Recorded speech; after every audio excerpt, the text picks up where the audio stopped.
मैं हूं आपके साथ श्रमित। और कोरोना काल में जब लॉकडाउन जारी है, लॉकडाउन 3.0, तमाम सियासी शख्सियतों को हम आप तक लेकर आ रहे हैं कि वो लॉकडाउन में क्या कर रहे हैं और लॉकडाउन को लेकर जो समाज की जंग है उस पर वो क्या प्रतिक्रिया रखते हैं। हमारे साथ हैं बीजेपी की वरिष्ठ नेता शाजिया इल्मी, इस वक्त हमारे साथ हैं। Shazia, welcome to Punjab Kesari Navodaya Times. शुक्रिया, धन्यवाद। क्या कर रही हैं आजकल आप कोरोना टाइम्स में? देखिए, काफी काम कर रही हूँ और सेवा भारती के साथ कई जगहों में, यूपी के कई शहरों में कोऑर्डिनेट कर रही हूँ, ताकि बहुत ही ऐसे लोग जो हैं, जो फंसे हुए हैं या जिन पर राशन नहीं पहुंच पा रहा है, तो उन तक पहुंचाया जाए। तो वहाँ के लोकल जो हैं, कोतवाली के लोग, एसडीएम से बाकायदा बात हो रही है। बहुत ही बिजी हूँ मैं, जूम कॉल्स पर भी, टीवी शोज पे भी, और बहुत ही एक्टिव हूँ। आपकी सत्ताधारी दल जो है या फिर आप काफी बिजी हैं लोगों को मदद करने में, लेकिन कांग्रेस पार्टी कह रही है कि आप जो लेबर है, जो माइग्रेंट लेबर्स हैं, इनकी आपने दुर्गति कर दी। और बहुत सारे सवाल कांग्रेस की तरफ से पूछे जा रहे हैं कि ये सब कुछ जो केओस हो गया है, इसको आप हैंडल नहीं कर पाए सही तरीके से। देखिए, बहुत ही दुर्भाग्यपूर्ण है किस तरह से कांग्रेस पार्टी और बाकी विपक्ष के कई लोग मजदूरों की जो दुर्गति है, जो बुरी हालत है, उसको एक राजनीतिक अखाड़े में खींच के ला रहे हैं और उन पर भी सियासत कर रहे हैं। आप देखिएगा कि जिस तरह से अभी श्रमिक ट्रेनें जो शुरू की गई थी, उसमें आप देखिए कितना ज्यादा दुष्प्रचार हुआ, गलत प्रचार हुआ। और आप देखिए कि कितनी जो जिनके लिए फ्री टिकट से, खासतौर से केंद्रीय सरकार की तरफ से जो 85% टिकट जो थे, वो सेंटर ने बेयर करे हैं, उसका भाड़ा दिया है, और बाकी 15% राज्य सरकारों को दिया था।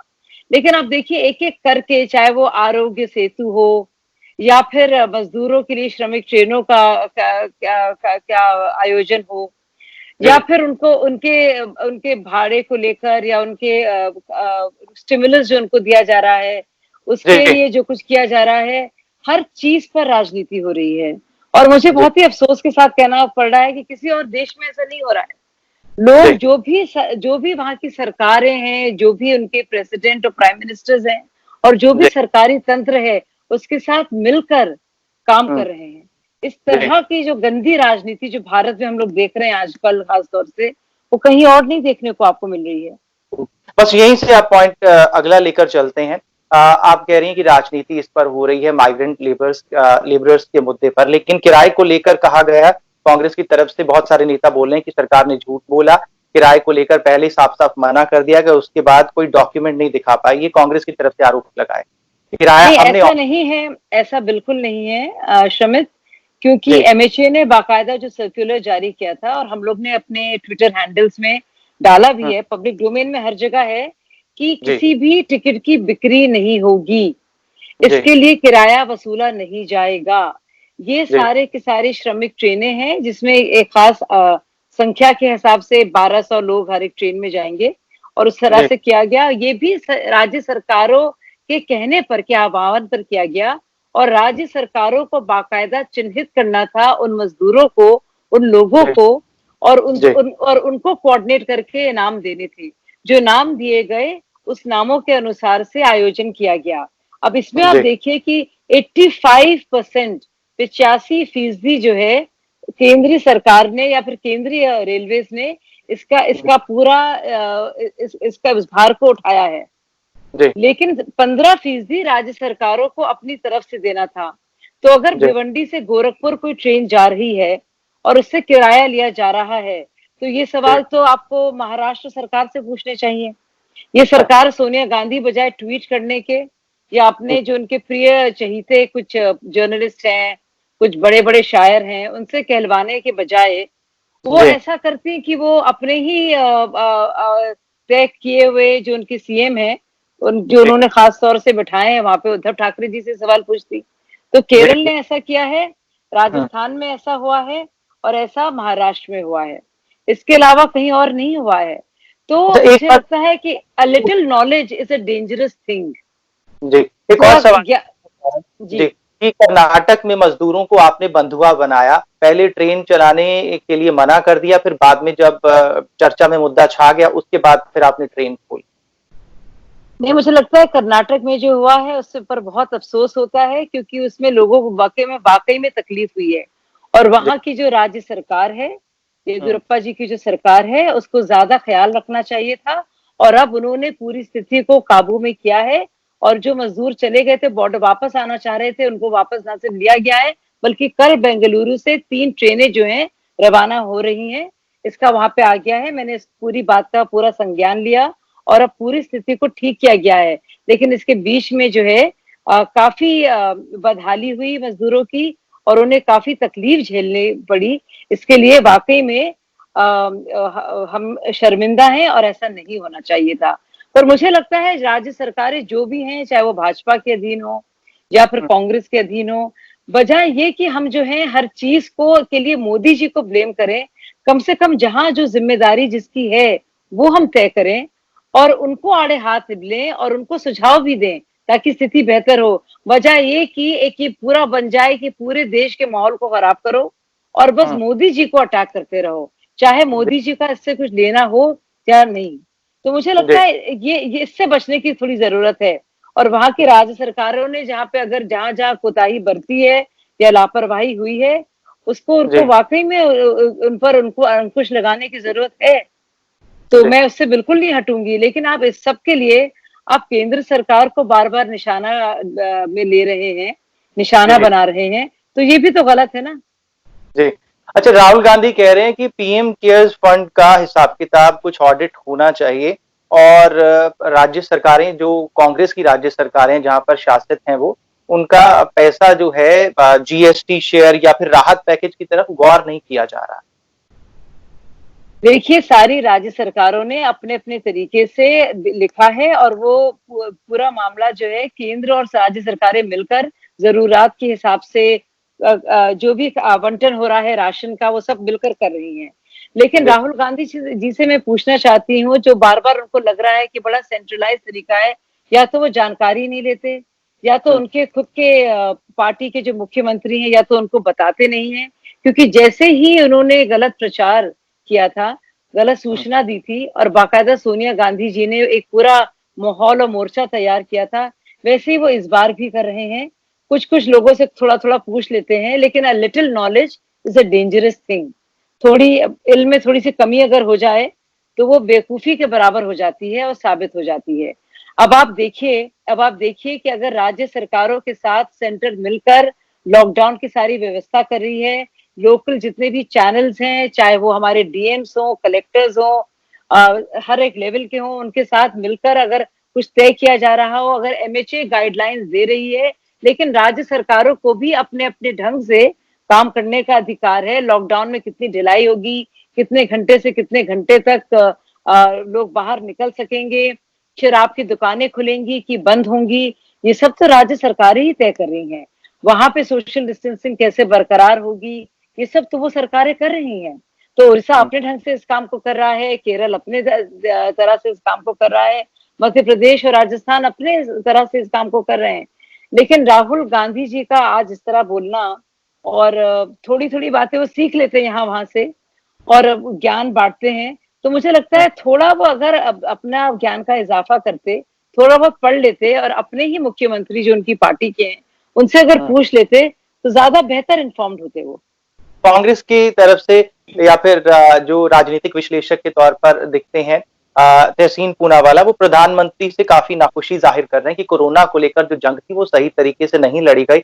हमने उनसे कहा कि विश्व भर से, दुनिया भर से जो लोग प्रधानमंत्री की फाइट की कोरोना के खिलाफ तारीफ कर रहे हैं उसको भी हमें समझना चाहिए, लेकिन वो कह रहे हैं कि स्टेप बाय स्टेप अच्छे तरीके से काम नहीं हुआ और लॉकडाउन 17 मई के बाद क्या होगा, क्या प्लान है आपका, कि बार बार पूछा देखिए जा देखिए एक एक एक पॉलिसी इसी तरह से बन गई है, एक इनका नारा बन गया है कि जो जी, कुछ मोदी जी करेंगे या केंद्रीय सरकार करेगी, उसकी उनकी मुखालफत करनी है।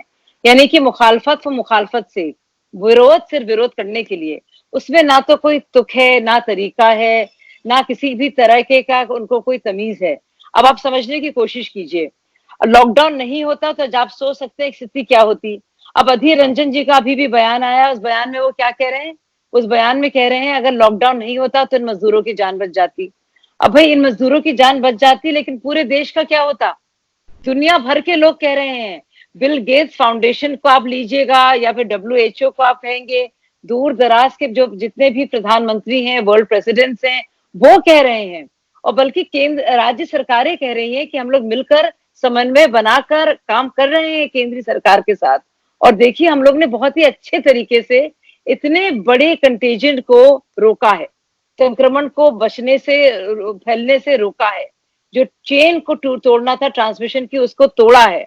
लॉकडाउन बहुत ही कायदे से किया गया, जाहिर सी बात है उसमें दिक्कतें आई, बहुत से लोगों ने उसे तोड़ा, वायलेट हुआ, कहीं कहीं पुलिस बहुत कामयाब हुई, कहीं कहीं नहीं रही, तो वो जाहिर सी बात है हम समझ सकते हैं। लेकिन इन सब के लिए और आगे बार बार बार बार मोदी सरकार को, खासतौर से मोदी जी को निशाना साध रहे हैं, तो उस बात का कोई मुझे लगता नहीं कोई औचित्य है। अब आपने बात की, अब देखिए आरोग्य सेतु जो आया है ऐप, वो मेरे फोन पर भी है। ये फोन पे देखिए बड़ा आसान है, इसमें आपको बताना होता है बुनियादी चीजें और बार बार आपको अपडेट करना पड़ता है कि आप कहाँ गए, आप क्या खास रहे हैं, क्या आपके बुखार है, वो आपको इन्फॉर्मेशन देनी होती है और आपको अपना फोन नंबर देना होता है और लोकेशन तो जाहिर सी बात है अब वो उसमें आती है। अब इसको लेकर एक तरह से डर फैलाना, ये सोनिया जी भी कर रही हैं, ये ओवैसी जी भी कर रहे हैं। क्या आप चाहते नहीं क्या इस ऐप का या टेक्नोलॉजी का इस्तेमाल हो इस बीमारी को रोकने के लिए? इससे ज्यादा इंफॉर्मेशन तो हम लोग स्काइप को दे देते हैं, फेसबुक को दे देते हैं, ट्विटर को दे देते हैं, उससे हमें कोई खतरा नहीं है। जबकि कितना खतरा उससे हुआ है वो दुनिया भर में पता चला है कि क्या क्या हो रहा है उसके वजह से। बाकायदा मार्क जुकरबर्ग के खिलाफ तो प्रोसीडिंग्स भी रही है, उनको आकर अपना स्पष्टीकरण देना पड़ा है। बहुत सारे ऐप्स को लेकर जो उनके फेसबुक पर हैं, उस पर उनको सफाई देनी पड़ी है। तो आप ये खुद सोचिए मतलब किस तरह की ये बात है कि आप लोगों को भड़काने के लिए, बरगलाने के लिए, डराने के लिए और केंद्र सरकार पर विश्वास ना किए करे लोग, इसके लिए आप उनकी जान को जोखिम में डालने के लिए तैयार हैं। ये कहाँ तक जायज है? जी, इस बात से आप मैं आखिरी आपसे एक टेक लूंगा, इस बात से आप कितना सहमत है? राहुल गांधी कह रहे हैं कि ये 99% लोगों को खतरा नहीं है इससे, सिर्फ जो दूसरी बीमारियों से ग्रसित हैं वैसे 1% लोगों के लिए खतरा है कोरोना से। तो अब हमें इसके साथ जो है रहना सीखना होगा। तो देखिए ये बात तो जो राहुल गांधी जी कह रहे हैं वो तो प्रधानमंत्री जी ने बहुत पहले ही कह दी कि जान भी जरूरी है और जहां भी जरूरी है। लाइफ्स को भी बचाना है, यानी कि जिंदगियों को भी और लाइवलीहुड्स को भी, यानी कि रोजगार को भी। इसीलिए तो इकोनॉमी को खोला जा रहा है, इसीलिए तो ई कॉमर्स कंपनीज जो हैं अपना काम बाकायदा कर रही हैं। इसीलिए कृषि उद्योग में आप देख रहे हैं किस तरह से पूरी तरह से खुले तौर पर लोगों को काम करने के लिए कहा गया है।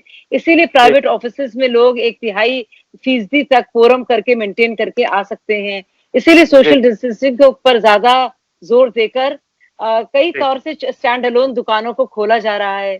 तो मतलब इसीलिए मैं कह रही हूँ राहुल जी अगर थोड़ा अध्ययन करते, थोड़े जिम्मेदारी से बात करते, थोड़ी समझदारी दिखाते, थोड़ा खुद का ज्ञान का इजाफा करते, सिर्फ अखबारात पढ़ लेते, तो शायद जो उनके जो खास उनके एक्सपर्ट्स हैं, जो विश्लेषक उनको ज्ञान बांटते हैं, तो वो इस तरह से उनको इतना कम प्रिपेयर्ड दुनिया के सामने दिखने में मजबूर नहीं होते वो, क्योंकि अब पूरी दुनिया उनसे सवाल पूछेगी कि आपको पता ही नहीं कि आपके देश में क्या हो रहा है। लेकिन वो कहते हैं कि ये सरकार ऐसी है कि विपक्ष को काउंट नहीं करती है, विपक्ष से बात नहीं करती है, विपक्ष की बात पर गौर नहीं करती। अब ये देखिए एक बहुत ही बड़ी हिमाकत भरी बात, ऐसे वक्त में प्रधानमंत्री जी को और सारे मंत्रियों को और सारी राज्य सरकारों को, मुख्य सचिवों को, हर एक लेवल के जो लोग हैं, चाहे वो आपके कलेक्टर्स हो, चाहे आपके तहसीलदार हो, चाहे आपके ब्लॉक डेवलपमेंट ऑफिसर हो या सरकारी तंत्र में जितने भी लोग हैं, वो एक्सपर्ट से, मेडिकल एक्सपर्ट से, प्रशासन के एक्सपर्ट से बात करें, बजाय कि और पार्टियों से बात करें। इसमें तो राजनीति का कोई हस्तक्षेप होना ही नहीं चाहिए। तो ये बहुत ही अफसोस की बात है कि एक बुनियादी समझ और समझदारी जो दिखानी चाहिए थी राहुल गांधी जी को, जो बहुत ही बड़ी पार्टी के शहजादे हैं, बाकायदा एमपी हैं, वो कम से कम थोड़े तो सोच समझ के बात को करते। अगर आपको कटघरे में खड़ा करना ही है प्रधानमंत्री को बार बार, तो आप अगर तरीके से, सलीके से, खुशी तुक के साथ, तर्क के साथ सामने आते, तो आपकी बात को ज्यादा विश्वसनीयता के साथ और जिम्मेदारी के साथ सुना भी जाता और लिया भी जाता। लेकिन अब ऐसा नहीं है, क्योंकि वो हर बात पे अटैक करते हैं। और अब कभी कहते हैं लॉकडाउन बहुत देर में किया, कभी कहते हैं लॉकडाउन की वजह से दिक्कत है। अब आपने तहसीन का नाम लिया तो तहसीन पूछ रहे उसके बाद क्या होगा। वो तो केंद्र सरकार राज्य सरकारों के साथ मिलकर तय करेगी कि क्या करना है, कौन सा जोन। और ये भी कहा गया कि रेड, ग्रीन और ऑरेंज जोन जो है सेंटर तय कर रहा है, पीएमओ तय कर रहा है, दिल्ली में हो रहा है। भाई जो भी राज्य सरकारें इनपुट दे रही हैं, जो भी राज्य सरकारें और उनके सचिव और उनके मुख्यमंत्री इनपुट्स दे रहे हैं बाकायदा रोजाना अपडेट्स के तौर पर, उसी के हिसाब से तो ये सरकार तय कर रही है पूरा खाका। तो यही बात है कि little knowledge is a dangerous thing. इल्म हो तो पूरा हो, मुकम्मल हो, जरा सा इल्म में कमी रह जाती है ना, तो बस वो एक जो अंतर होता है बेवकूफी का और इल्म का, वो खत्म हो जाता है। तो मुझे लगता है राहुल गांधी जी की बात से साफ नजर आता है कि अगर वो अपना होमवर्क करते, थोड़ी जिम्मेदारी से अपने पक्ष को रखते, समझते और प्रधानमंत्री के लिए अच्छे कंस्ट्रक्टिव सुझाव देते पूरे देश के लिए, तो लोग उनको ज्यादा गहराई से सुनते और समझते। चलिए, बहुत बहुत शुक्रिया हमें समय देने के लिए। जाते जाते एक छोटी सी अपील आप तमाम ऑडियंस से कीजिए, इस कोरोना काल में कैसे लड़ना है। देखिए, हम सब लोगों ने बहुत ही जिम्मेदारी निभाई है, जितने भी हमारे देश के नागरिक हैं, बाशिंदे हैं। थोड़े वक्त की और बात है, हम लोग अगर सेफ रहेंगे, इंडोर्स रहेंगे, घर में रहेंगे, तो हम अपनी जिम्मेदारी निभाएंगे। उसके साथ साथ बजाय हम हमेशा निराश हो, परेशान हो, कंप्लेंट करें, इससे तो बेहतर ये होगा कि हम सच्चे दिल से दुआ करें। हर एक जो हमारी सोच है, हर एक जो हमारा ख्याल है, वो दुआ की तरह हो, बजाय ये नेगेटिव सोचने के कि व्यापार का क्या होगा, हमारे घर का क्या होगा, बच्चों का आगे क्या होगा। हम सोचें जो होगा अच्छा होगा, हम मिलकर लड़ेंगे और हमारी जो हमारी सोच है, जो हमारे विचार हैं, वो औरों के लिए और अपने लिए एक दुआ की तरह से हो, ताकि हम लोग इससे लड़ें और मजबूती से लड़ें। अगर हम लोग पूरी तरह से दिलो दिमाग से और एक अच्छी नीयत से इस बीमारी से लड़ेंगे और एक दूसरे के साथ मोहब्बत बना के लड़ेंगे, तो आप देखिएगा हमारी जीत होगी और जल्दी ही होगी। तो नकारात्मक सोच और विचारों से बिल्कुल दूर आप रहें और हर एक चीज में एक दुआ हो, एक प्रार्थना हो आपके दिल में और आपके दिमाग में हर वक्त। बहुत बहुत शुक्रिया शाजिया, हमारे साथ जुड़ने के लिए, अपना समय हमें देने के लिए। शुक्रिया।